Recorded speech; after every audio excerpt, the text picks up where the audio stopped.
फासले पे like 500 metre पीछे ही अपने तो पुलिस की हमने एज ANP को सामने रखते हुए और इनको रूटीन की जो सिक्योरिटी थी वो हम लोगों ने इनको 5 कांस्टेबल्स इनको सिक्योरिटी के लिए प्रोवाइड किए हुए थे।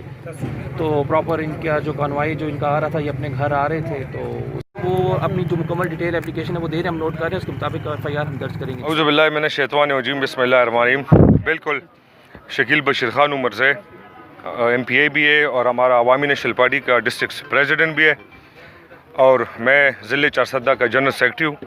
तो बिल्कुल फायरिंग हुई है और तीनों भाई इकट्ठे जा रहे थे, ठीक है, और फायरिंग हुई है। उसमें एक पुलिस वाला उनका जो सिक्योरिटी था वाला था वो शहीद हो गए और शकील खान और उनके भाई अभी सेफ़ है। अच्छा सर, ये बताइए कि क्या अवामी नेशनल पार्टी के MPA को या पार्टी के दूसरे रहनुमा को कोई थ्रेट्स 30 से पहले? थ्रेट्स तो पहले से होती है, हर सियासी वर्कर जो होता है, पॉलिटिकल लीडर होता है, तो इनके लिए तो इस तरह होता है। और फिर अवामी नेशनल पार्टी जो है उसके लिए तो थ्रेट्स हर टाइम मौजूद रहते हैं। तो बिल्कुल पहले से थी थ्रेट्स। तो सर, इस थ्रेट्स के हवाले से आपने क्या पुलिस को आगाह किया था और पुलिस ने उनको सिक्योरिटी फराहम की? बिल्कुल जी, हमने पुलिस को आगाह भी किया था।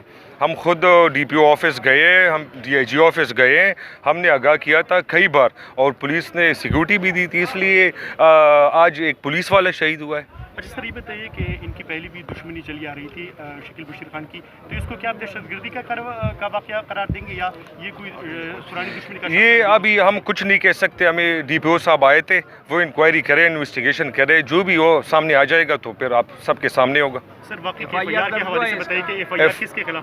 FIR अभी जो है ये DPO साहब उधर बैठे हैं, ठीक है, सारी पुलिस की टीम बैठी है, शकील खान और उनके भाई भी अंदर मौजूद है। अभी कुछ वो नहीं है, इतलात नहीं है, जो होगा आपके सामने आ जाएगा। कोई नामजदा या नामालूम के खिलाफ हो? नहीं, इस तरह कोई नहीं है, वो सोच विचार कर रहे हैं, पुलिस वाले भी इन्वेस्टिगेशन कर रहे हैं, जो भी होगा तो आपके सामने आ जाएगा।